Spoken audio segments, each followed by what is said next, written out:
There we are. Hello, Yeah. hello, hello, everyone.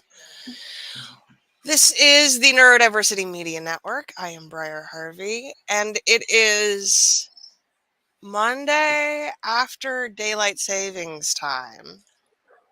So if we're not entirely there today, you'll understand why, Yes, I'm right? like, I have my minute. I'm just like, please. Mostly peace and love, Alice. Mostly, Mostly. mostly, mostly. All right, y'all. Today I am here with Alice Miriam, Creating Your Connection Capital, and we are talking about SEO today. So, I don't actually think most people think of SEO when they think of relationship building, and it's a shame because they should. Yeah, absolutely. I mean, we use SEO in a lot of different ways nowadays, but SEO is that search engine optimization. So, really, originally, the idea was about keywords and optimizing your website so that you can be found for the things that you do. Like, that's the original thing. But we refer to SEO now for all kinds of things, like because it's not just Google or search engines that you're optimizing your website, but search engines pull up results for platforms like YouTube and Pinterest and Etsy and even Facebook.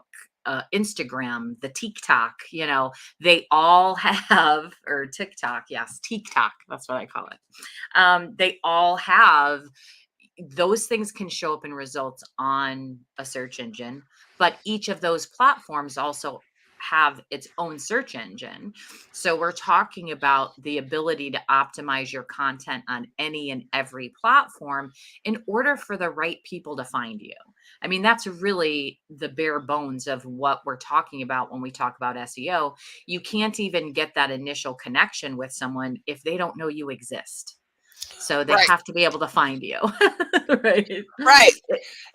And awareness in a population of 8 billion now is rough. Like, even if 1% of the population is absolutely your supporters and fan bases, what I think that's like 800 million people. I don't know. I'm bad at math. I'm not mathing today, that's for I'm not sure. mathing this morning. That is not happening today. But you have millions of people in your potential audience, and you have to find them. They have to find you. And so let's talk about what it looks like to really optimize for the longer term relationship. What does that look like? Um, well, the first thing it looks like is it looks like providing content that's relevant to your audience, to people who might be looking for it, to your ideal clients. It's providing that relative it's making sure that you have that relevant content on your website and on your social media channels. um, there are people out there that are looking for things. They're searching certain kinds of content. Now you might think, and I because I hear this from a lot of people, what I do is so unique, nobody's searching for these things. Except they're searching for something related to that thing. You might have your new thing. I know, Briar, you and I share a love of category pirates, and Yes. we share a love of that. And coming up with your own unique category means somebody's not necessarily searching for that, but they are searching for other things that are very related to it. And They're your searching ideal for client a solution, is the to thing. something, To right? something. They may not know what it is, but they're searching for a solution to a problem that they have. So it doesn't matter if Exactly. you're a special snowflake or not with a new thing or not. None of those things matter. What matters is, how are you communicating the problem you solve. Exactly. Exactly. Um, and how well do you know your ideal clients? Because there's other things that are related to what you do that you can be sharing content around, that are things that your ideal clients are also interested in, right? And the first aspect of that then for SEO becomes research. You have to research. You have to research your thing, right? As well, a little bit, like, who else is out there doing this? What words are they using? How are they describing it? What do their FAQs look like? That kind of thing. And then you also have to do the research from your ideal client's perspective, right? How are they talking about their problems? How are they talking about their needs, their desires? How are they talking about that? And there's lots of places you can do that. You can do that through social media platforms. Facebook groups is a great way. Find niche groups that contain people that are in your ideal client base and start searching through the group to look for questions. You don't even have to ask the questions. You don't even have to know the question to ask. You can just scroll through these groups and read comments and questions and things that people are already asking because it's out there. And then you can get a little bit more detailed and do your research on platforms like Google Trends is a really great. I'm obsessed with Google Trends. I'm also obsessed with things like Answer the Public. You get, I think, 2 or 3 free searches every single day on Answer the Public. So you can go in and ask, you just type in a category of some kind. So it could be tarot. It could be ADHD. You could type in any keyword you want. And then what Answer the Public will do is give you a very long list of questions people are typing in search around that word. So you can Mhm. find, some of them won't be related to what you do at all, But a lot of them will. but a lot of them will be, and they rank them in order of popularity, of the least, most to least of what's being searched. So you have an idea, and this is great because these are questions people are typing into search. These are their words. Because that's one of the biggest mistakes I think people make when it comes to SEO, is that they don't do the research. They try to stuff a whole bunch of fancy keywords in somewhere, and that doesn't work either. It is not 2003. Right. Keyword stuffing does not work and has not for 20 years. Right. That has not, things change, people. You used to be able to do that, not anymore. Um, but yeah, and they use mumbo jumbo, right? Like, we're all in our own industries and we're eyeball deep in our own industry jargon, and we can get caught up in our own industry jargon, but our ideal clients don't necessarily know or understand or relate to our industry jargon. So when Chances you are good they use, don't. they don't, exactly. So when you use that industry jargon, you're putting stuff way over their head. If someone reads something on your site or on your social media, they have to understand it to connect with it. And if it goes over their head, if they're confused by it, they're just going to move on because there's another piece of content right below it that does make sense to them. So they're just going to pass it by. So don't get caught up in your own industry jargon. Don't let your industry jargon make you feel important because your ideal clients don't really care how many acronyms and bullshit okay, like, they just don't care.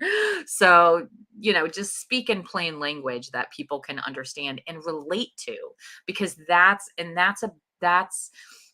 when we start creating that content on our site and we start optimizing so that we can show up in search results.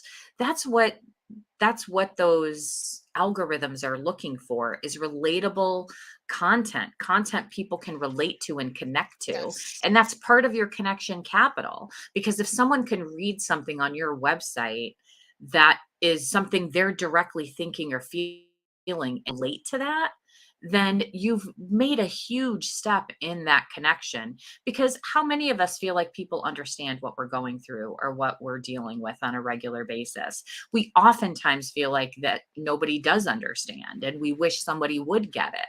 So when we see this content and someone's like, it's like someone's in our head, you're like, oh my gosh, this person gets it. Like, and that starts to form a connection and a bond with somebody, even though they don't really know you yet. They know at the very least that you get them, or you get something about them that's important that maybe they feel like other people don't get. And so that's a really important piece of why SEO is so important for building those relationships and creating that connection capital between you and your audience. It's very important. So we've started with some research. We've done some Googling. We've done to answer the public. And we've built or constructed an idea of what people are searching for. What's next? Um, what's next is planning out what that content looks like. Because so SEO can be, you can have short-term and long-term gains here, right? And it's a balance that you're creating, because a lot of people say, oh, SEO takes too long and all this stuff. And there is a long game involved in SEO. It's being consistent. You really do have to be consistent. But there's also short-term gains to be had when it comes to SEO as well, right? The better ranking your site has, the more, and ranking is just, I know that's mumbo jumbo too, but it's, the more content, the more relevant content, the more traffic you can drive to your site, the more Google's going to pay attention to your site in a positive way, right? So you do have to be consistent to grow that. But, you can still promote your own content on other platforms. So, for example, if you're planning out content based on maybe some frequently asked questions within your industry or in a related thing, and you're publishing that content on your blog, then you can share that content on Pinterest. You can pin it up on Pinterest with keywords that people are searching on Pinterest, because that's still going to drive traffic to your site. That's going to be a click through, and your SEO is going to be seen as relevant if people are staying there and reading that content and engaging with it, right? That's going to be seen as relevant. So that's still important, and you can still get that short term gain by driving traffic to your own site. Posting that blog post, say, on social media, or sharing it, or maybe sharing related content like LinkedIn. You can write articles on LinkedIn. You can write articles on Medium. You don't want it to be the same content that's on your site, but something similar. Or maybe if you write something really long and epic on your site, you can then go to places like LinkedIn or Medium and do a like a synopsis or whatever. What do I want to say? Like a reviewed version of that post and link back to it, right? So that you're getting those results and I you're don't getting a lot more leverage out of your content. And you can also make not on LinkedIn, but on Medium and on Substack, any created link is what we call non-canonical. On Medium, you have to turn this on. On Substack, it's automatic. But that means that it's not penalized in search for being a duplicate of the thing that already exists on your website. So you can publish the exact same thing on Medium and refer it to, this is the original source. So the search engines don't penalize that. Right. And but some people are still, wonky about that kind of stuff. So you don't have to make it the exact same thing. You could give it more like a book report. I'm trying to think of like like the Cliff Notes version. There we go, of the post, and then link back to it. So you can still drive traffic that way. But over time, what you want to do is you want to be able to write, this article, and then you want to be able to maybe write another article that's related where you can mention that other article, right? And so on your blog, say you have 10 blog posts, you're going to go in every time you write a new blog post and you're going to edit some of your other blog posts and you're going to link back to them, because that also is going to help with your SEO and the relevancy, right? Because it's relevant. If all of your content is related to a similar theme or topic, and you can link back to different articles that reference that, go to any of your favorite blogs and there's always a link to another blog post that they wrote. Even YouTube does that now, where here's a link to a related video on this same topic from this channel, right? Like, we're linking back and forth between our own content, which says, hey, we're consistent, we're congruent, we're talking about the same things, and and because we're talking about the same things, we're able to link back to different pieces of content all throughout our site, which is saying, yeah, this is highly relevant to this topic that I have said is my main topic, my main thing that I talk about. So that's really the goal, is to just start planning out content that you can create and link back. And then all of that content that you're putting on your site is little content bits that you can take out and then share on social media as well, to be able to drive traffic back to your site, but also to engage people on your social media channels, to also reach more people and build those connections with them. So you can repurpose that content in many, many different ways. Let's talk about the difference between social media and search engines. I think people have lack of clarity around which is which. So Pinterest is not social media. It's a search engine. It's a search engine. YouTube feels like social media, especially if you go into the comments section, but in fact, it's a search engine. Mm-hmm. TikTok is interesting, but even though it is tagged and categorized by Google now, its native application makes it social media, because you do not generally resurface old content unless you are deliberately seeking it out. Right. That's true for Instagram. That's true for Facebook, Twitter, LinkedIn. LinkedIn has also got a weird bit of both, because articles will get you SEO, articles will search, but your posts, social media. Yep. Absolutely. So when we're building things for searchability, how do we make them accessible for social media? Well,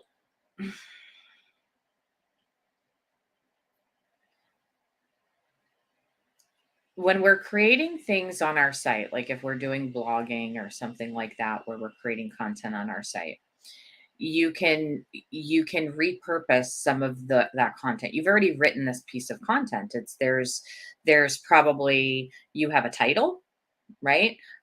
You probably have some bullet points that you've made in this post. You can take those and throw them up on some graphics to put them on social media.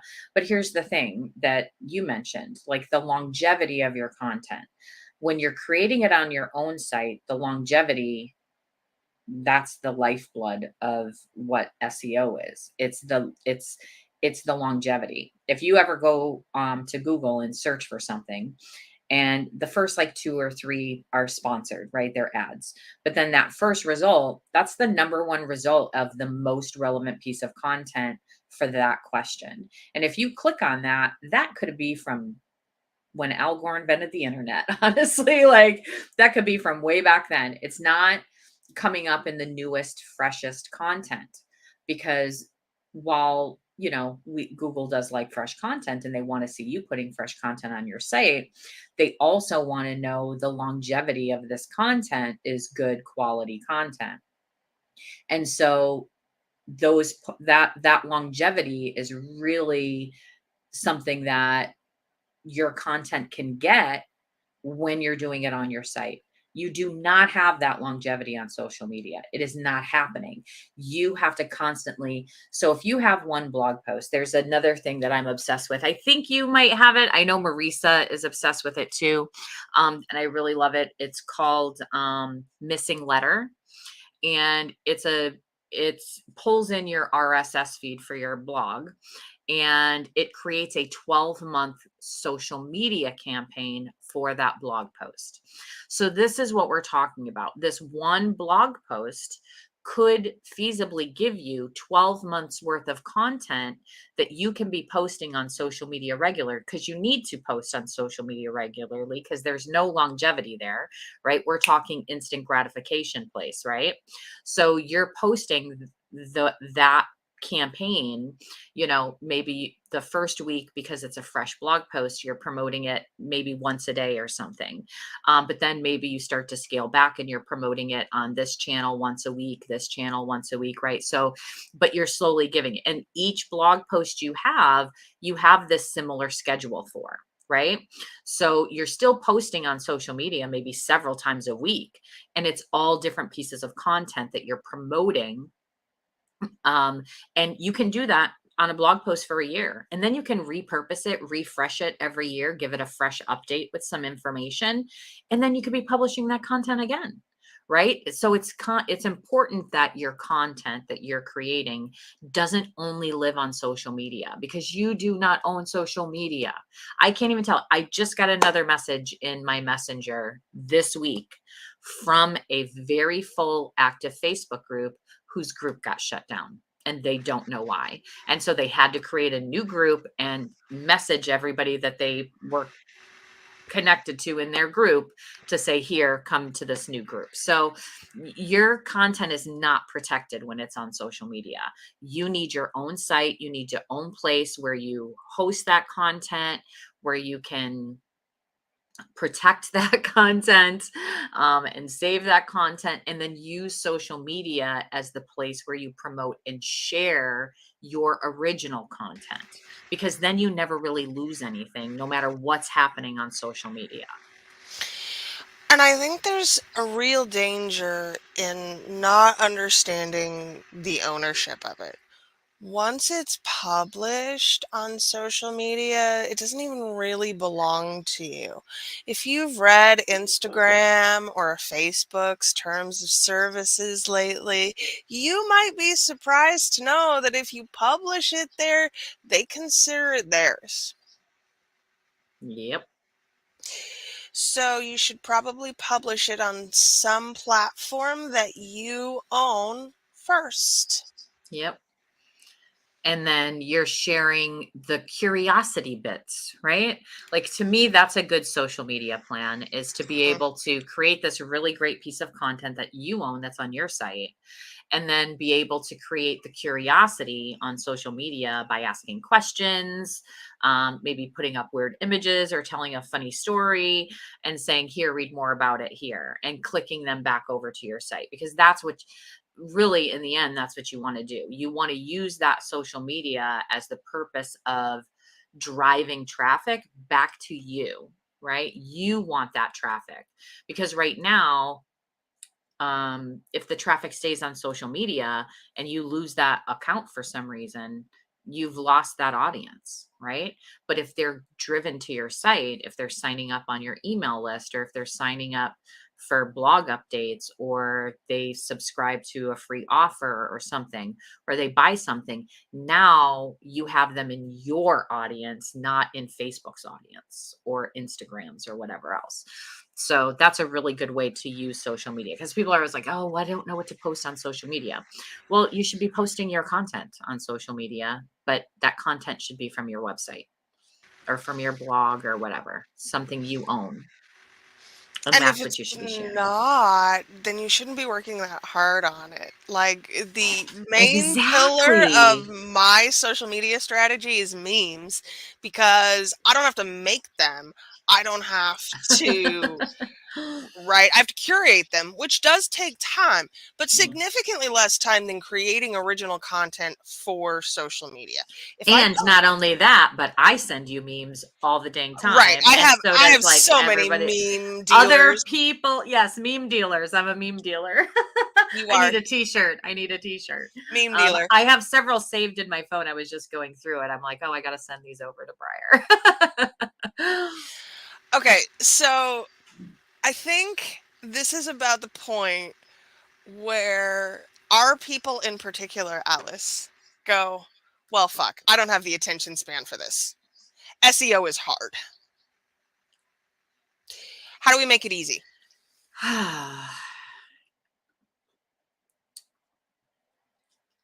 You make it easy by thinking about making it easy for your people. Like, so if you want it easy for you, that's also what your clients want. They want to easily be able to find and understand a piece of content. They want to easily be able to find. So, to make it easy for yourself and not overwhelming, just think about the experience that you're creating for another person who comes in contact with your content. Like, what's their level of knowledge? What's their level of understanding about their problems, about the solutions, about their desires, their dreams? What's their level of understanding at that? Because a lot of times what you need to do, we get all stuck in our head, and we want to make things as complicated as possible for ourselves because we think, oh, this isn't good enough. But the truth is, for your audience, chances are the most basic of information, which you could probably rattle off in your sleep without getting too deep into it, is the exact content they need to be drawn in for you. And that's great SEO content, the simplest, most basic things.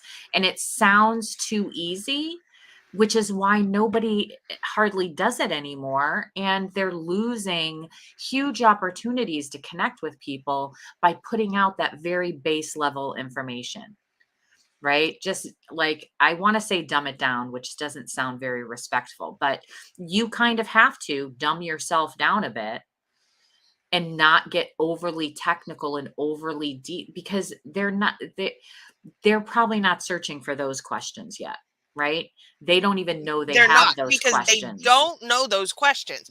They Right, don't have the vocabulary to right. articulate the problem in the way that you think of the problem. Mhm. And I was just reading an article about studies that they've done on people's happiness, right? And people don't even know what makes them happy. Like, you would think, you ask a person what makes you happy, and in the study, the majority of the people said, when I get home after work and I can just put my feet up and relax and watch some TV, like, that's when I'm happy. Except they were pinging people um, randomly throughout the day to ask them to describe how they felt. Overwhelmingly, the people who said they were happiest when they're at home at the end of the day with their feet up, when they were at home at the end of the day with their feet up, they did not feel happy. That's not what they were reporting. They were actually happiest when they were out actually doing something that was challenging for them or engaging to them, right? So we don't even know how to talk about our own happiness. We don't even know how to describe that. mhm. So we're not always asking the best questions. You know what I mean? So you have to keep it very base level, very base level. And I think we've talked about this before, but I encourage you to remember that there are people at different stages of development in your audience too. Hmm. You'll have guppies, you'll have dolphins. That's a teaching that came from the beloved Lori Foley. And I think that it's okay to write and target things to your advanced students. But if you want to be building relationships then you should start at the beginning. Journey. Mhm. Right. Absolutely. Okay. Absolutely. So it is a journey. How do I Mhm. use the SEO to facilitate that journey? Um, well, it's well, you have to know your ideal client and what kind of journey is going to engage them. However, basics is that you want to have a variety of kinds of content to take them through on your site and through your social media. You can even link back to your, so if your people are like huge Facebook folks, like, and you know that, you can have content on your site that links people back to a Facebook video. Like when we talk about social media longevity, there's quite a few really great live streamers who have done like a Facebook live masterclass, for example. And, the longevity of Facebook Lives has drastically dropped. Except what they do is they write an article on their website, which is related to that video they did. And then they link from the article on their site back to their Facebook. And so what they're essentially doing is they're upping the views and the relevancy of this video. And they did that for like a year and got over 1 million views on this one video, which is people feel like it's hard to do. But because they were thinking about it from an SEO perspective and a journey that their audience is going through, their audience are Facebook people, and they know that. So they're driving the traffic back to Facebook, which, by the way, Facebook loves that somebody's linking back to Facebook. Right. So Facebook continues to promote this person's content because Facebook knows this person is driving people to Facebook, and that's what Facebook wants. So now you're actually getting more longevity on content on social media when you can demonstrate to that platform that you're driving traffic. So making your website accessible is really important, right? So making sure you have all of your descriptions proper, your images, if you have videos, making sure you have subtitles or transcription. Same thing for audio. Do the video content as well as the written content so that you can have people choose, because then you're going to get data. How many people are watching this video versus how many people are reading this post? How many are listening to this audio? How many are doing this? Because then you'll be able to see what the user experience is. And when you're creating that journey and you've written an article, giving them more, telling them what's next and what you want them to do next. Hey, if you loved this, then the next thing you might be interested in is this. Prompt them, right? Because we want that. If I go to a website and I read something, I'm like, oh, this is really good. But then there's nothing else there for me to find. I can't find anything. I'm like, wait, I want more. I want more. Where's the more? Where's the more? And think about it this way. When you go on a content journey for yourself, when you're researching something, you find a thing, you read it, and then you go, what's the next step? It's like a How little can leap. we go deeper? Right. How do we leapfrog into the next level of this information? And one of the things that happens, I think, especially once you have the ability to do this kind of research in depth, is that you'll find that everyone has the same surface level stuff, and then there is nothing a layer below. So if you start with the surface stuff and then build in the layers below, even if that means that it starts as a piece of written content and then moves to a YouTube video, and then after that YouTube video you come back to a podcast, and then you read another long form article, you've created a journey, a pathway. And again, Alice, I'm sitting here going, Jesus Christ, that's so much work. I know. And that's why, you know what, at the base level, just at the base level for SEO, for creating this journey and connection with your customers, the thing that I would recommend that you start with, no matter what, is some FAQs. Write out some FAQs and answers. And then you can use those FAQs over and over again in different areas of your site. You can use those to create videos or content on social media, but start with those FAQs because that's going to give you a solid foundation. What are those FAQs? Because chances are those FAQs really are that base level content, right? And you can find those FAQs through some of that research we were talking about, but you could also do that like from the social media sites, what people are asking. You can go to even competitors' websites and see what their FAQs are. You can really start to gain some insight of what those base level questions are. And you might be very surprised at how basic they are and that that's the kind of content that people are actually searching for. And once you've done that, I strongly encourage you to ask your own audience too. Hmm. God forbid we speak to our own Oh, audience. yes. Do Oh. interviews and surveys and quizzes, but these are important in terms of gathering information for where the people you currently have are right now and where they've been. And if you can map where the people you currently have came from, then you can work backwards and Mhm. identify those FAQs. And feedback from your audience is also important. So when you publish something and they respond to it, like set up a system for yourself where you ask people to reply. Like I do these webinars and I have a follow-up email to the webinar that says, "Hey, hit reply and let me know what you thought about this because I'd really love your feedback." I really want to know. And not very many people reply, but those who do, they're giving really good feedback and they're asking really great questions. And now that gives me more content. I truly do think that some of us are afraid to ask for this information because we Scary. don't want to have to act on it. But it it's not a It's requirement. not a blood contract, That's okay? correct.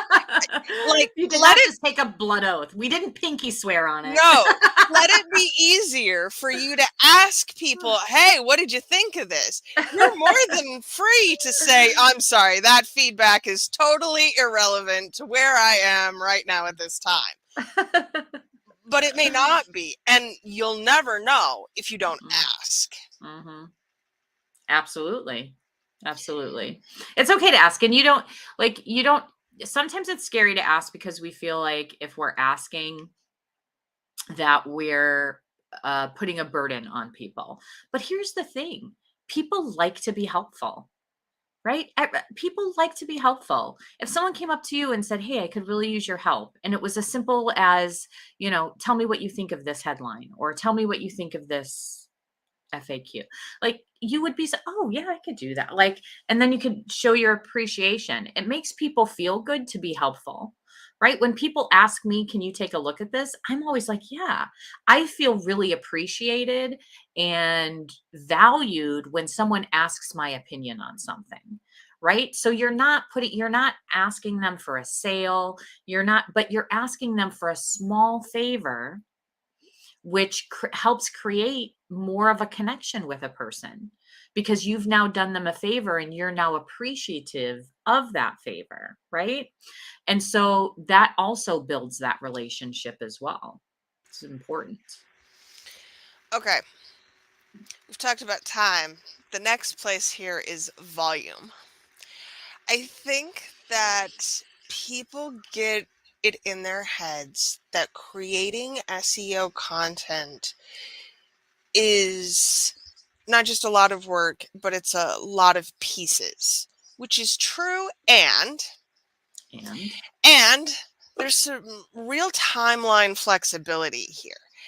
Since SEO is a long game and it lacks that state of urgency that social media does, I can create an SEO piece of content once a month and still be winning at SEO. yep. What does it look like to create a truly balanced SEO plan? I mean, that is going to depend. And I know people sometimes hate that answer because it does depend. It depends on what your goals are. It depends on who your audience is, how much content do they want? Because really when it comes down to it, like you have to know what your audience wants. If your audience is craving content, then you need to find a plan to help you create that content that they're craving, that they're just clamoring for, right? Like that's a terrible problem to have, right? My audience wants more content from me. um but you have to know, and you have to know, I'm always saying, just give yourself space and grace. Whatever level you can invest is the level you can invest in, but just understand that whatever that level of investment is, that's also going to be the level of your return. So I think the biggest uh, issue that gets created when we start talking about, well, this is what I can do, is the distance for some people between their expectations and reality, right? You see that meme with the center part, like expectation, reality, and I think that is what happens to a lot of people when it comes to what they're able to put out, what they're able to create, what the time they're able to invest versus their expectation of the results they're going to get. So your very first most important thing, because I talk about this a lot too in my content, is about expectations. You have to understand what the expectation is. What are real conversions, not the social media version of some gurus and fake influencers telling you they have 90% conversions on stuff, because that is actually not reality. And it may be reality for you at some point when you've built up a good enough connection capital with your audience over a long term, and then eventually you can get to that place. But nobody starts at a 90% conversion. That's freaking ridiculous. So set your expectations based on reality. Know what those numbers look like. Know what to expect from getting new subscribers, from having people click through. If you're not producing that much content, if you're not promoting that content on a regular basis, one social media post about your blog post, the expectation is one person's going to click through on that. But if you're promoting that blog post over and over and over again on different social media channels, then you can start to build the audience for that content, right? So set your expectations first and understand that reality, and then give yourself the space and grace to create what you can when you can. Because I do that. Sometimes I sit down and I just have create days, because I'm in that mood and I'm in that mode. Because I get it. Other days I don't feel like creating nothing. Like I'm like, no, like today I'm not mathing. It's not happening. So, if you have those days, it's okay. It's okay.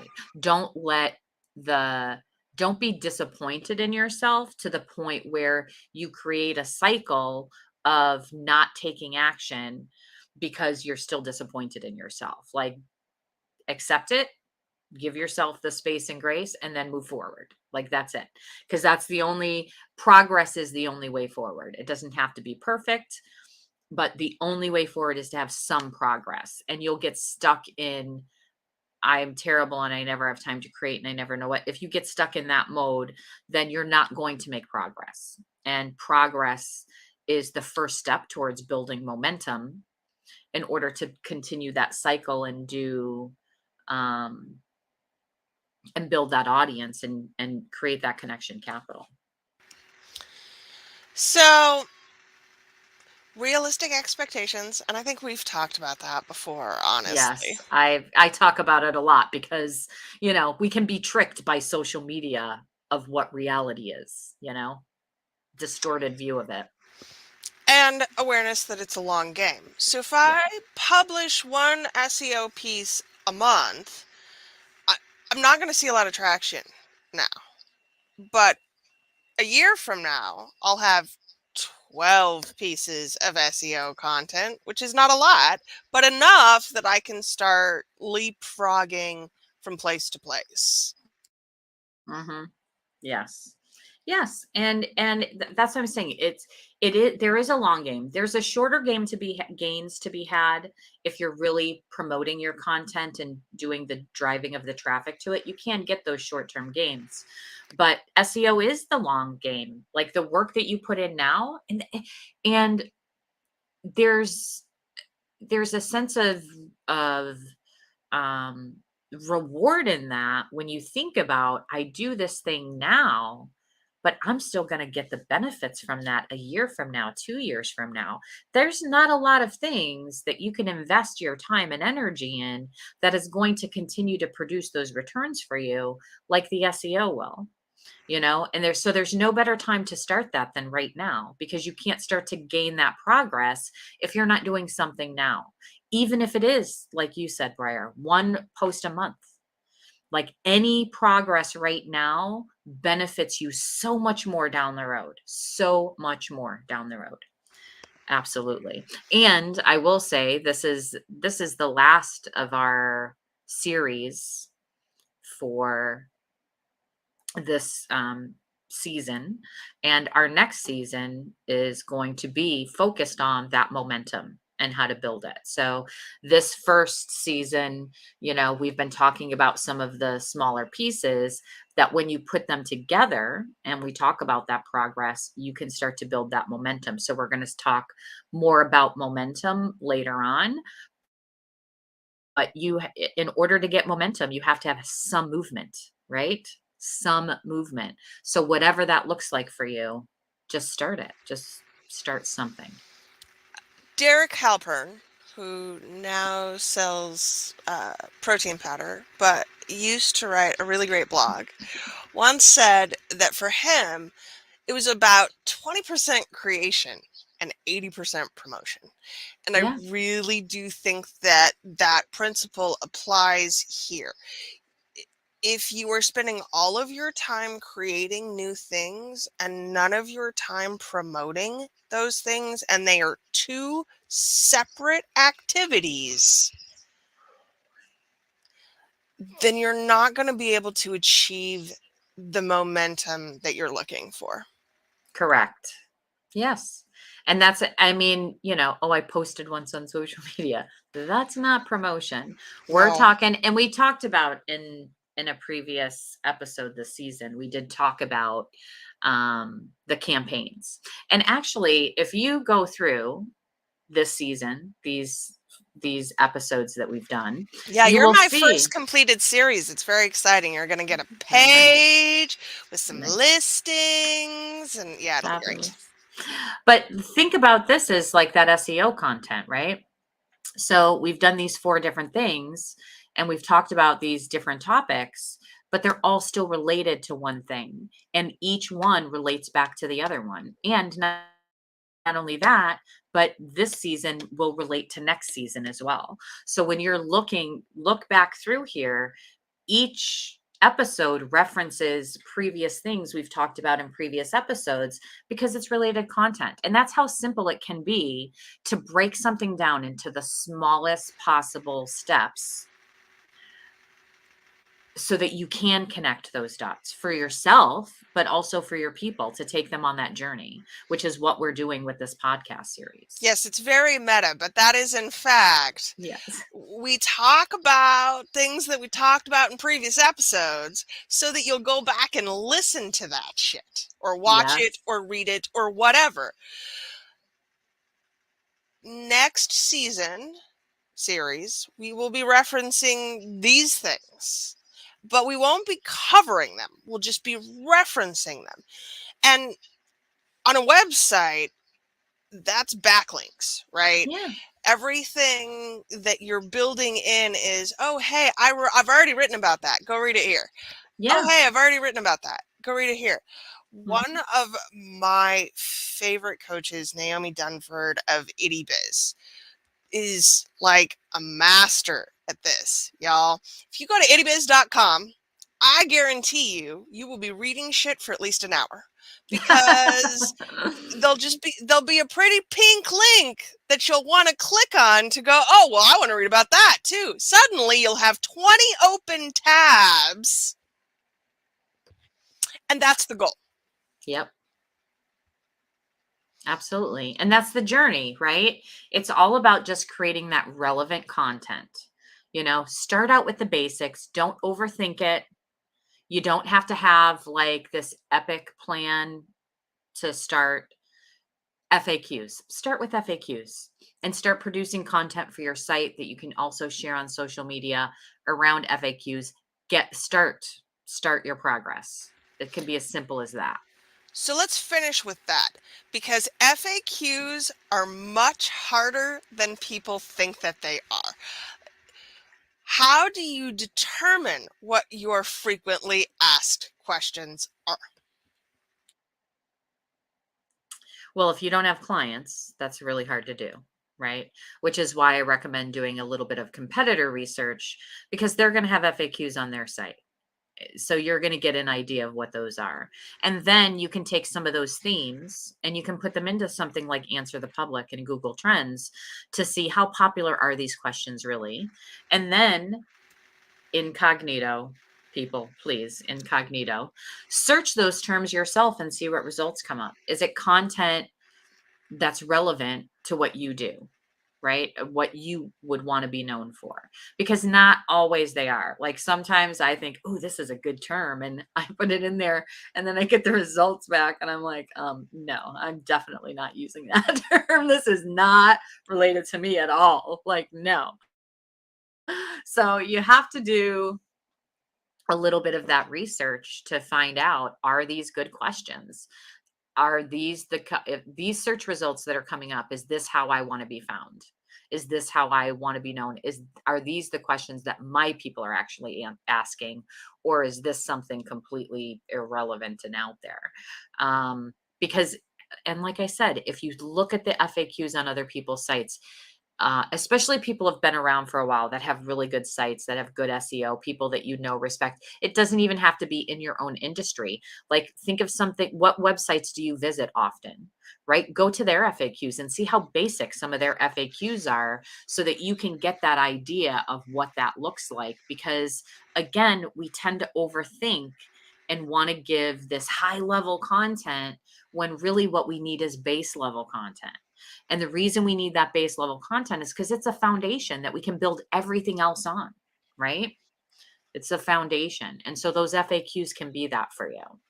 So, and I don't know, Briar, I'm sure you have some good tips on Well, looking for no, FAQs. really, what I'm thinking here is that I don't have an FAQ page at all on my website, and it feels like, especially right in this moment, feels like a massive oversight. And as I'm thinking about it, I feel like it's a probably massive oversight for a lot of people.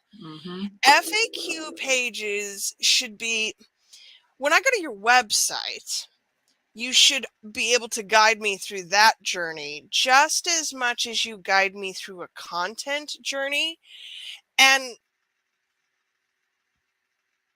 I don't feel like I read a lot of FAQ pages because I don't feel like they exist that well.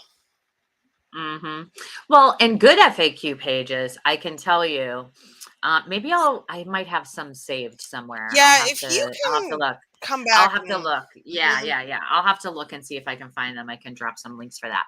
But a good FAQ page is like they give a base level answer, and a lot of them have a link back to a blog post about it. I mean, it's pretty epic. And that's the goal, right? Right. To be able to write the FAQ, attach a piece of content so that you are getting people to click around on your website and stay longer. Right. And it's link backs, which is good for the SEO. The relevancy of what you're talking about goes up. Like, yes. And people staying on your site longer and clicking around. 1,000,000%. That's why starting with FAQs could be easy, because it's one page. And then you can develop deeper FAQs. You can develop articles off of that. You can do all sorts of things, but start with that base level. Yeah, don't feel like this, again, don't feel like this has to be hard, and that Right. you cannot publish an FAQ until you have all of those longer answers for No. it. That's not what we're saying. We're saying Right. write the questions, short answers, and then use that information to develop an SEO strategy. Yeah. That's what Alice is saying, and I think it's brilliant. Yeah, I mean, that's how just start. I mean, if that, obviously there's lots of information and training out there around SEO that you can take and you can really dive into it if that's your thing. If you want to be obsessed with it and you want to go out there and go all in with it, then go do that. But if it's overwhelming to you, if you feel like, "Oh, this is a lot," just start with those FAQs. It's a step and it's a good one. It's a good one. Hmm. Yeah. All right. So, last episode of this series, what would you like to leave them We with here? we did it. What I would like to leave you with is I think I've said it many, many times, and I'm going to say it again because anything worth saying is worth repeating. And that is, it's all about progress. And progress, what progress looks like for you is going to be different than what it looks like for somebody else. For you, it might be baby steps. For you, it might be giant leaps. That's completely up to you. But any form of progress on any of these things that we've talked about, any progress on SEO, any progress on borrowing audiences, on campaigns, on marketing campaigns, on connection capital, on creating your content, any progress, any little step you can take forward, no matter how often that is really the progress that you need. And that's it. You can't go anywhere if you're not doing anything, right? You just can't. So little steps if that's what you need. Hmm. Little steps. A I give you sales, permission. yeah, a sales coach I love says that if you have more than 2 or 3 things on your revenue generating activity checklist, you are doing too many things. Yeah. And the same is true for creating this kind of connection. You want a couple things that you are focusing on at a time so that you can actually build and create momentum instead of feeling like you have to do all the things and doing nothing of them well. Yep. Exactly. Exactly. You don't have to do it all. So momentum. Next time round, we're going to be talking about momentum. We're going to talk about how you build it. We're going to talk about how you track it, because that's important. What else are we talking about as far as momentum is concerned? It'll be a surprise. We'll see. Okay. No. We're uh we're, the importance of momentum, really, too. What it is, how to get it, what are the benefits of it. And yes, talking about the tracking, talking about all of the moving pieces that's momentum, and it's going to be momentum is a magic sauce. Yes, Like it if is. there's one thing people try to tell you, oh, this one thing is the best thing that you can do, blah blah blah. None of them beat momentum. There's nothing. Momentum is really It's the powerful. snowball rolling down the hill, and Yes. there's nothing like it. Nothing like it. And we're going to talk about how to build it. And we're going to Because it's talk hard. about it Like is.